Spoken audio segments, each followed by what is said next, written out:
I don't know what happened there. I disappeared for a second. All right. Welcome everybody. We're gonna get this Beyond Town Hall started right now. I'm Rich, your community manager. Let me know if you guys can hear me still. I think everyone can though. So yeah, today is the Beyond Town Hall. We're going to be focusing on, Beyond related questions. We had a thread opened up in the feedback ideas. I'll link it in the chat real quick, but the agenda is based around these questions in this thread, plus just general stuff we need to cover for Beyond because we're about 8 days away from Beyond Wave 5 Set 1 ending as well. So we're coming up on that quickly, June 12th at 1800 UTC. So UTC time is always the same, folks. If you don't know, I would Google it because a lot of confusion around Deathmatch launch and that time with daylight savings times around the world. So yeah, June 12th at 1800 UTC is going to be final the final purchasing window for Wave 5 Set 1. So yeah, we can go ahead and get started. We're going to cover, several topics here today. Hopefully, go over the TCG that's being worked on, and the leaderboard rewards, the IlluviDex, several things. I think you need to turn off your own music, Ramza, if it's still on. But yeah, we can jump right into this and get started. I think, Kieran, how you doing? Sounds good. A little bit sick actually, but yeah, might just be run down. It's a little bit of chaos in my house since the new baby has come, but yeah, outside of that, I'm doing well. Nice. I know how that is for sure. I bet you do.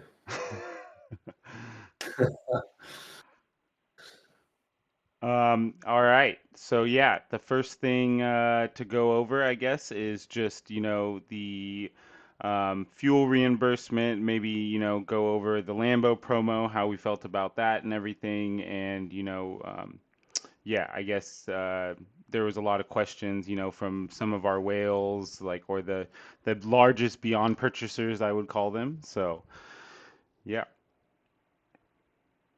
Yeah, okay. So let's address the fuel refund. For those who don't know, what we're talking about is essentially a week period where we incorrectly showed what rewards would be, which some people have pointed out led them to spend more. And of course, that was never our intention. It was just a UI bug. And so what we've said to people is if you haven't opened those discs, or if you haven't sold them, or transferred them, or whatever, then we'll happily refund those discs.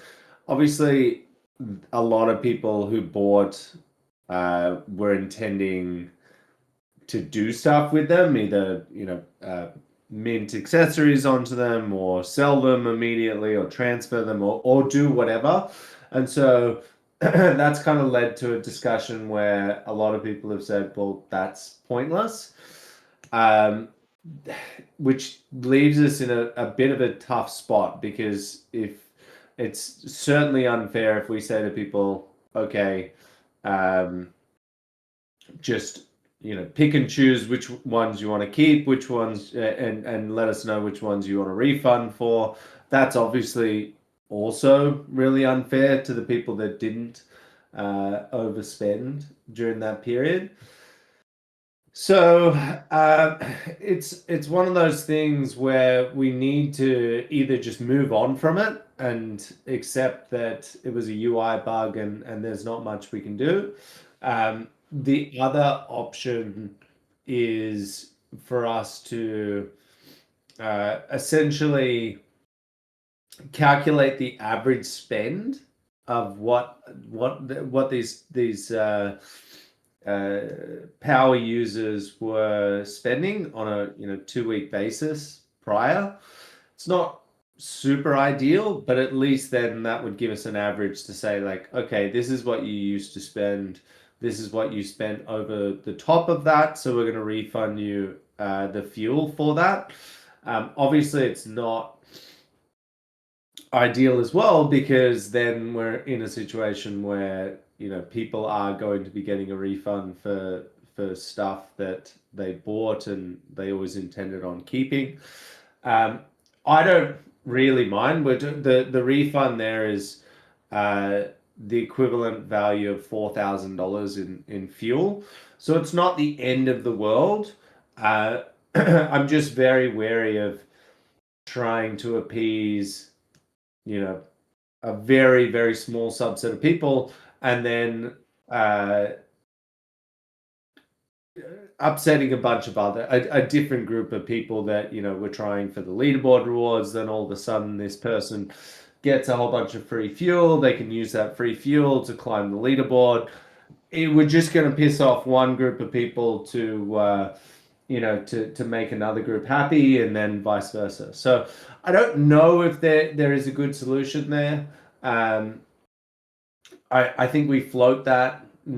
I don't think we've spoken to the community about that. So if it is still an ongoing issue, and I've only seen one, maybe two people speak about it, based on what we've discussed already, we'll go back to the drawing board, and maybe we need to do this. But if the general consensus is, look, it was a UI bug. It is what it is. Like, clearly, it wasn't an intentional thing for us to do. It is a small amount of fuel that people spent over their average, but there's sort of the option. So I'll leave it there for the town hall, but that's kind of where that's positioned. So we just need to get to the bottom of it and either just move on or do that refund, and just figure out what's the sentiment on doing that.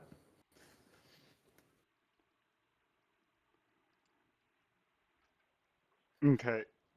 Yeah, I think that covers it. I mean, yeah, there's definitely been some chatter about it back and forth, but yeah, I think probably bringing it to community and getting some more, opinions on it is probably good as well. But yeah, I'd like to move on from it for sure. Um, yeah. So I guess next up, I guess we can cover, all things Lambo partnership. There were several, I guess, like how that Yeah. went, and just a breakdown of all the stuff that went on with that. Yeah, for sure. So, for those who don't know, the Lambo deal started about 18 months prior. Uh, the market was in a much, much, much better space than where it is currently. We'd already committed. We signed the contract about 9 months prior to when it went live. So we'd already spent the money. We'd already done the deal, and we knew that it was going to be probably the first time ever that a partner sale hasn't brought us more revenue in than what it cost us. And it was very, very close, like super negligible in terms of uh, how much brand awareness we got, how much token volume. There were a bunch of really, really positive metrics that have come out of it. Got a couple of capital raise conversations that came off the back of it. So there's always a huge influx of positivity when we do something like that. So it's not as black and white. And I feel like I've explained this every single time.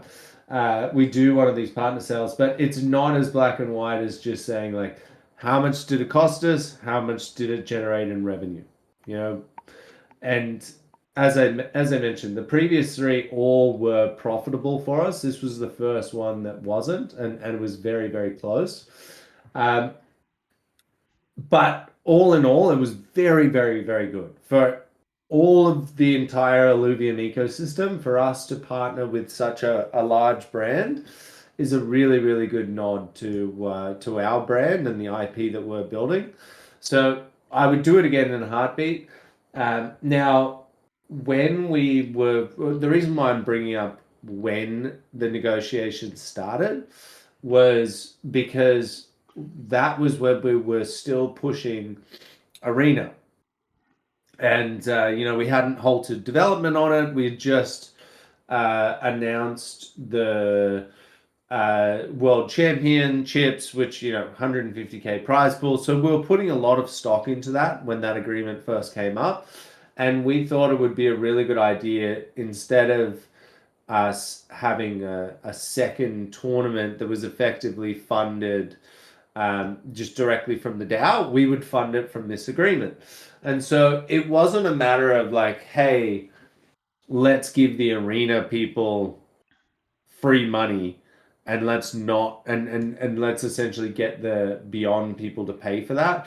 It wasn't about that, and it never is about that, right? Like we're trying to bring attention to the ecosystem in general.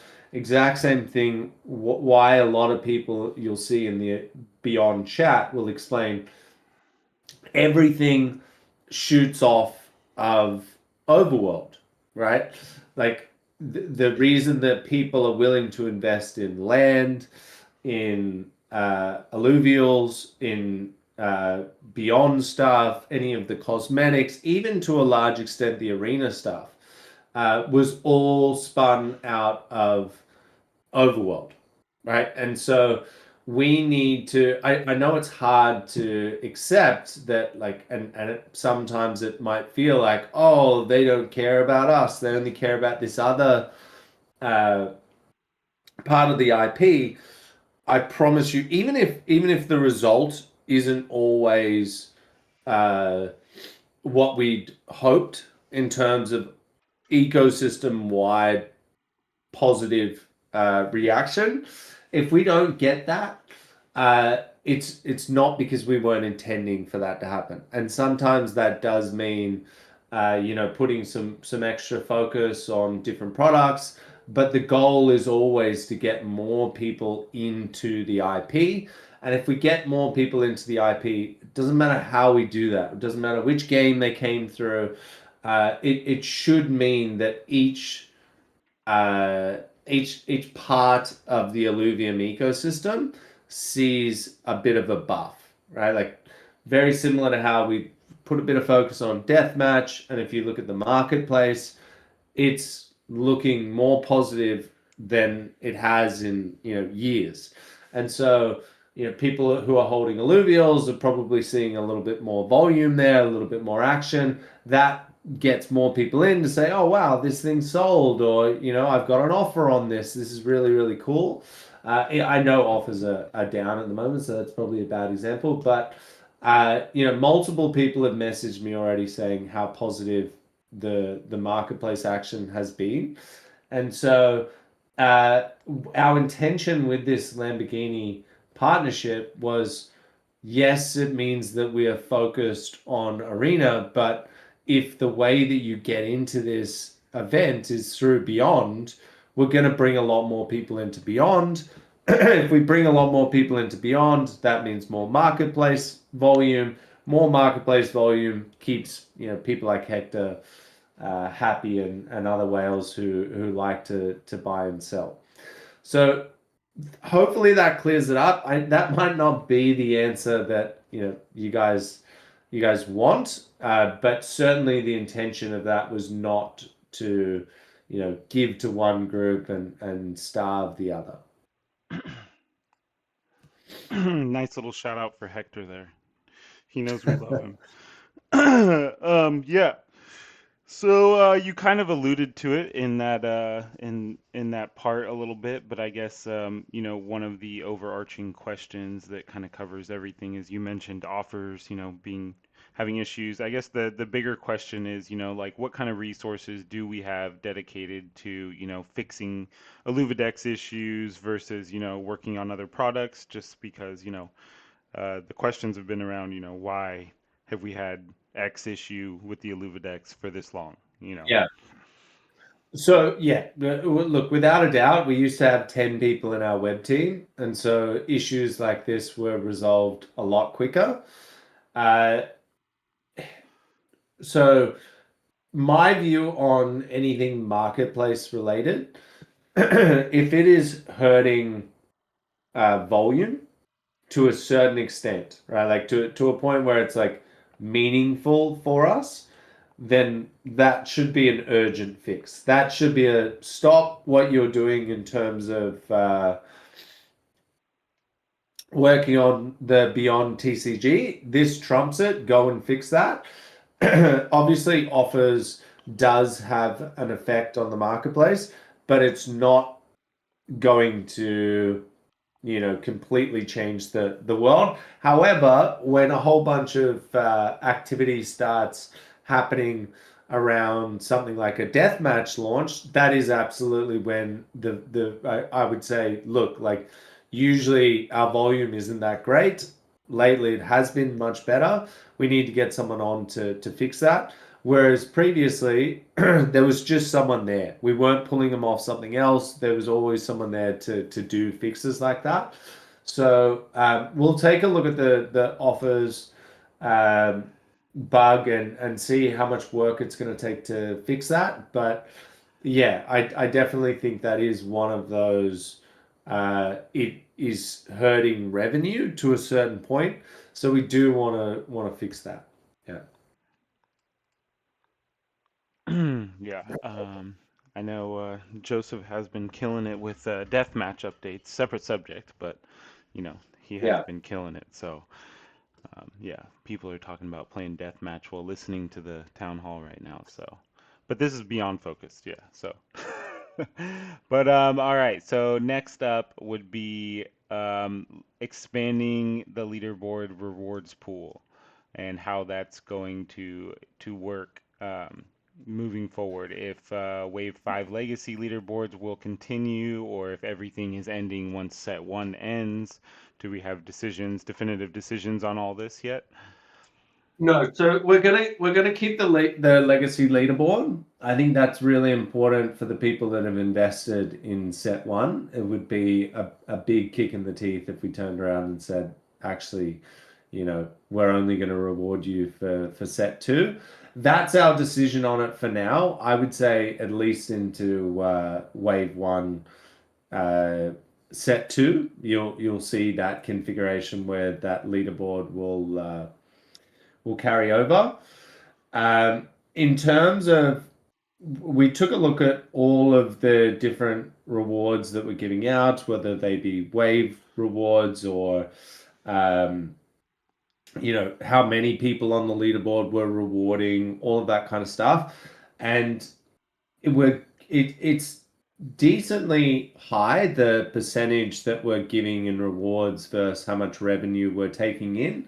There still is a little bit of room for us to increase them. And so in a top, if things were going amazing and ETH was sitting at $5,000 and the market wasn't where it's at, then I would say, you know what, rewards are actually in a pretty good spot based on that percentage that we give back from revenues that we take in.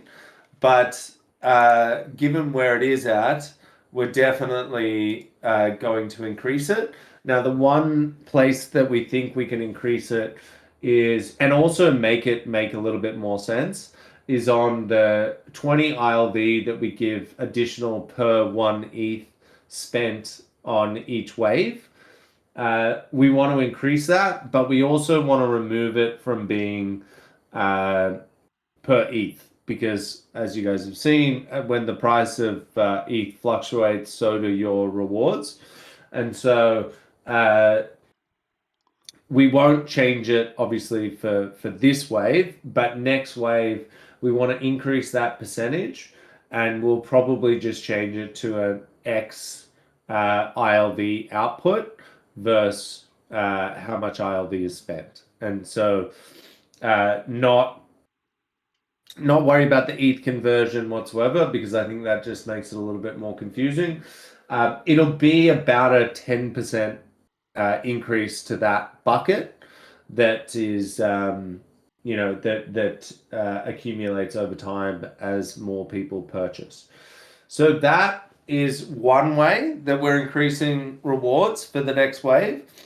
The second is more a proposal.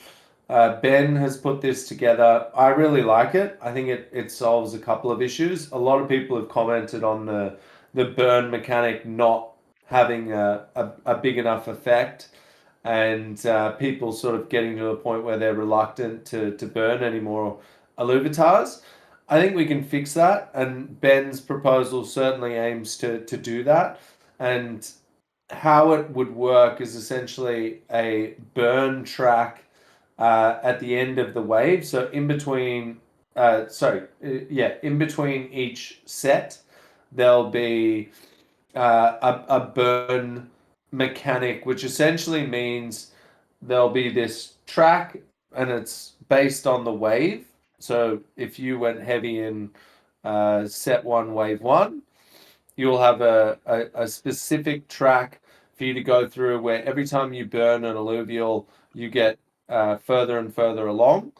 They'll have the output of that will be a bunch of different chests like you guys are used to, except the only reason I want to discuss it is because we need to work out what the contents of those chests are going to be. One thing that I'm definitely sure we want to add in is skulls. I know there's pretty much everyone is talking about deathmatch in the comments here. So skulls are the new currency for deathmatch. That'll allow you to actually go in and start entering the deathmatch arena without having to pay anything, right? So effectively, what you've already paid in Beyond, you can carry over to Deathmatch to a certain extent, right? Like obviously these are rewards on top, and we don't want to dilute Deathmatch a crazy amount. But we also think that we can get a bunch of players who are in Beyond to start coming across to Deathmatch as well. So they will feature heavily in this burn track. On top of that, I think it's time. I don't think Perry's listening anymore, so just no one tell him. But I think there needs to be something else that ties into the overworld as well. Again, don't know what those contents would be and would need to talk to Perry about it. But I love the idea of uh, someone mentioned, let's give someone utility in deathmatch, and I love that. Same thing as people get more and more excited with the overworld launching later this year.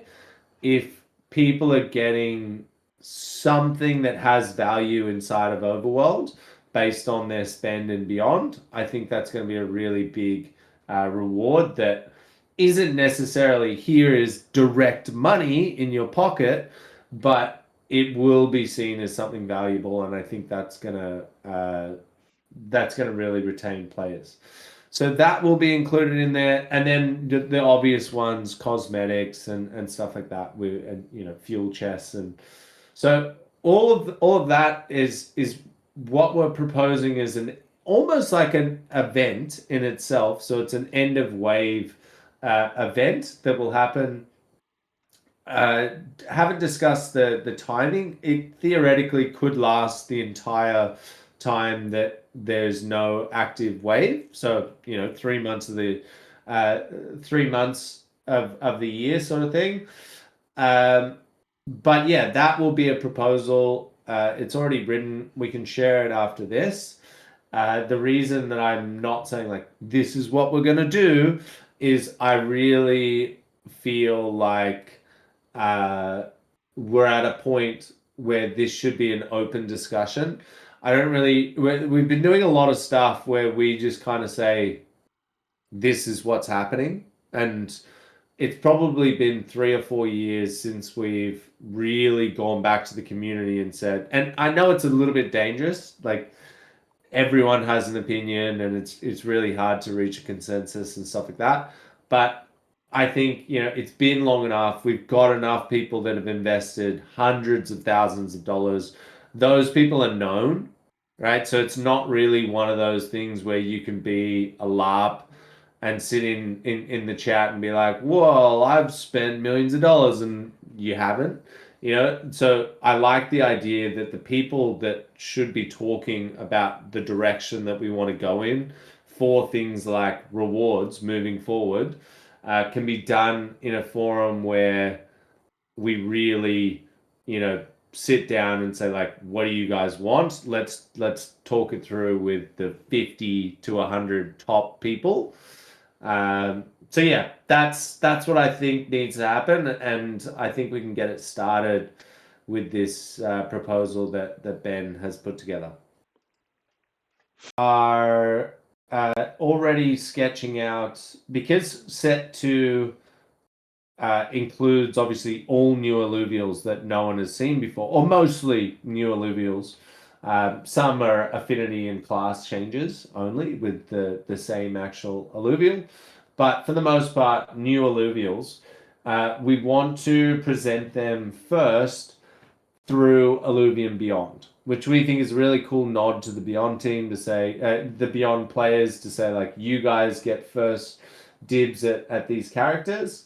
And so set 2 wave 1, very likely to be at the very end of this year, so a few weeks after Obelisk Rising comes out.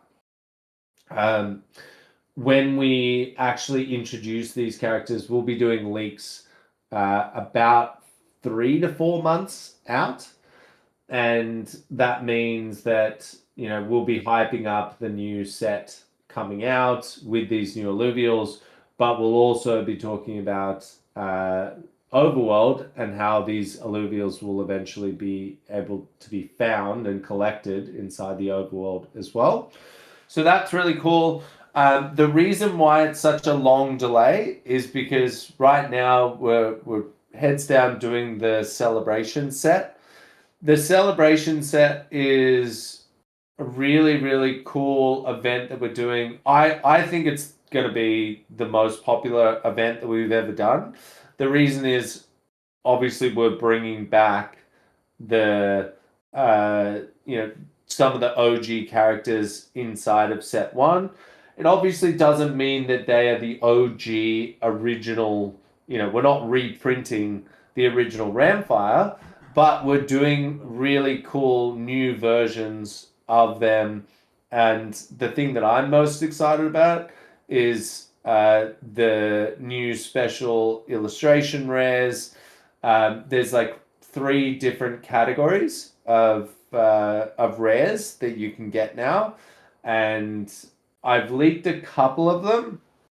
I'm gonna go in and at the end of the I don't know if we still have Rich. If we do, can you chuck the 2 original leaks that I did in the chat? But I'll also leak a bunch of new stuff that they've been working on, just so you guys get a bit of an idea, because we've never really done Illuvitars in this way. And I think it'll be super exciting. Like the idea that someone, like, again, sure, it's not the OG Ramfire, but it's something, a nod to him, I think is really, really cool.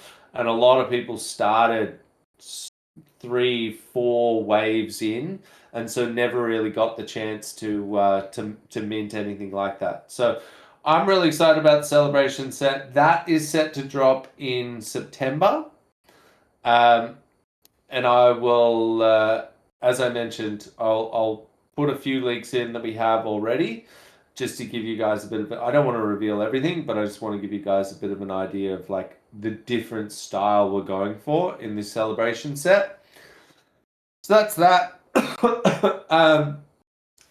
Accessories, that was another question that someone had.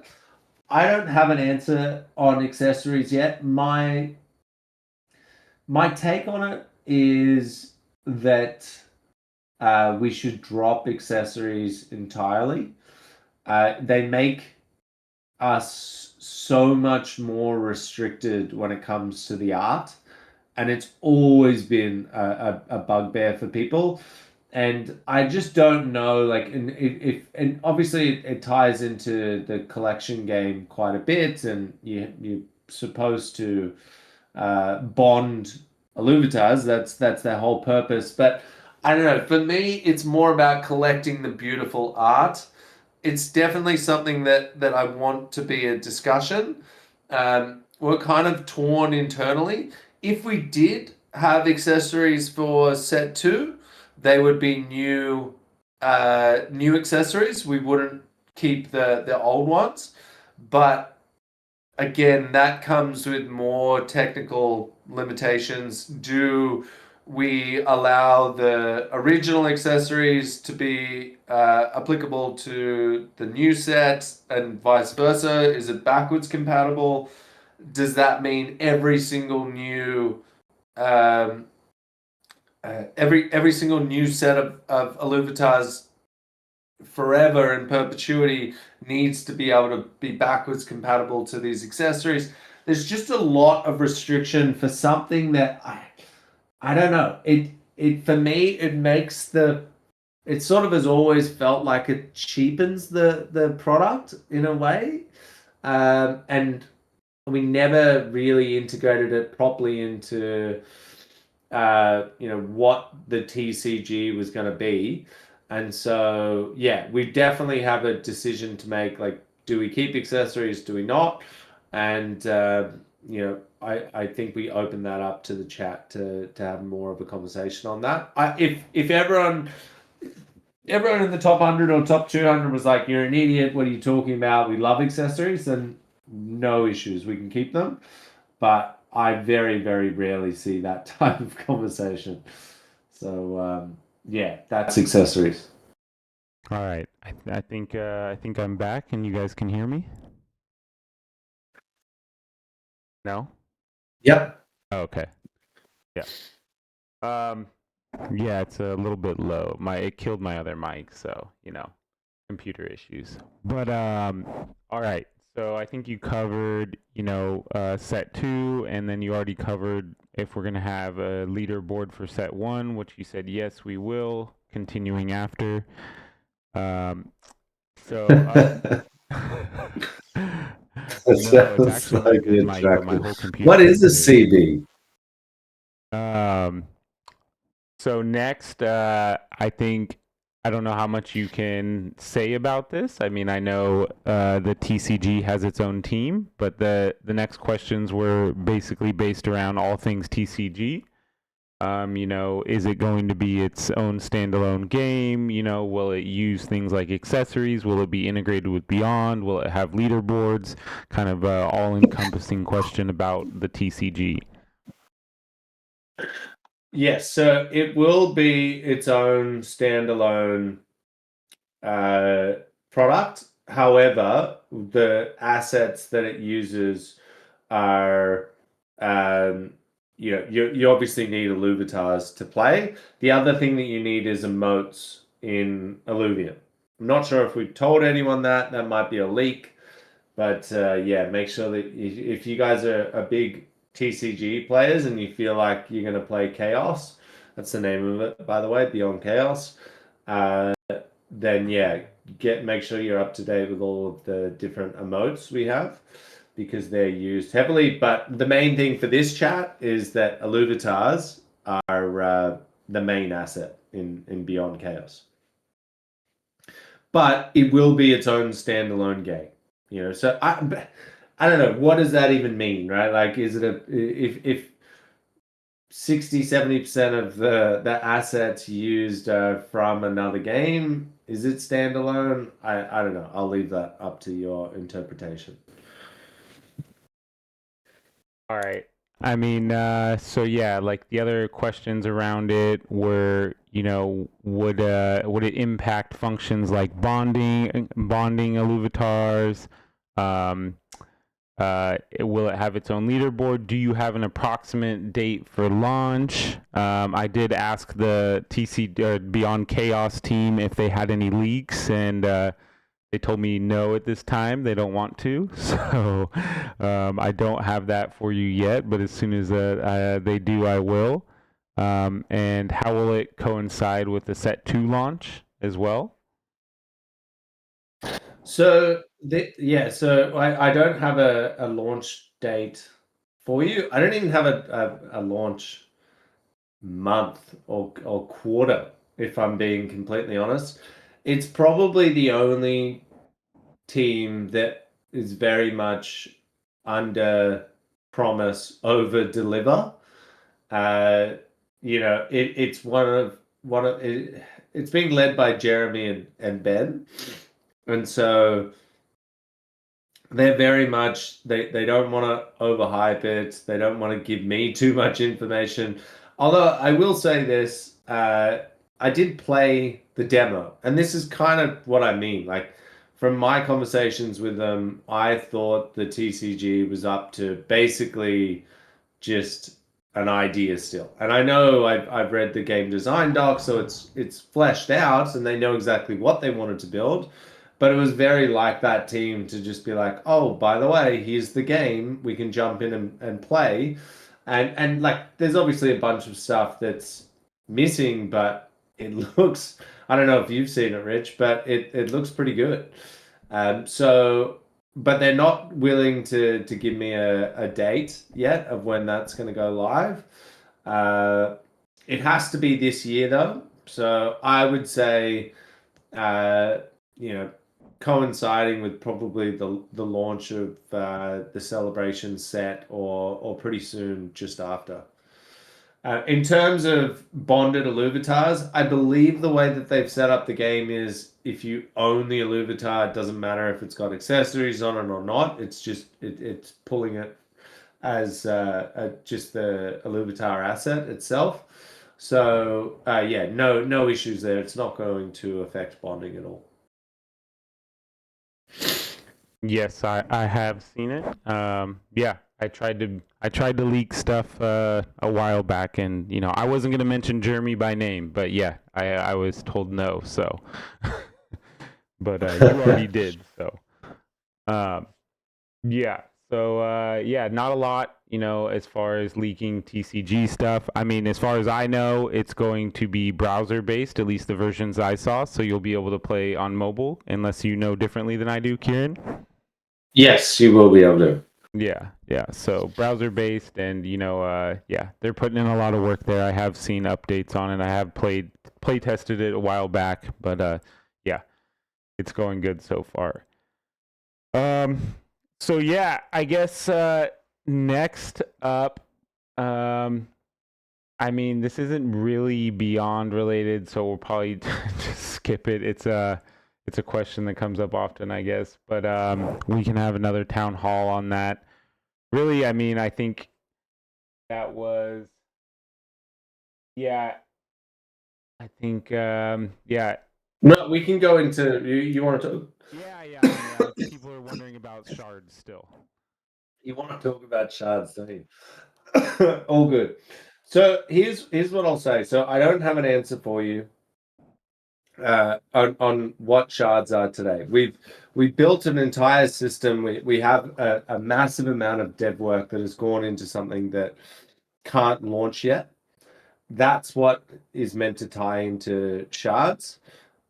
That will still be the case once it goes live, but obviously it's a massive delay on it. The staking V3 is actually down at the moment. That we're trying to fix. But here's what I will say. We will definitely make it worthwhile for those people who risked not knowing what something was and going in and staking blind effectively. We're not going to just turn around and say, haha, that's worth nothing.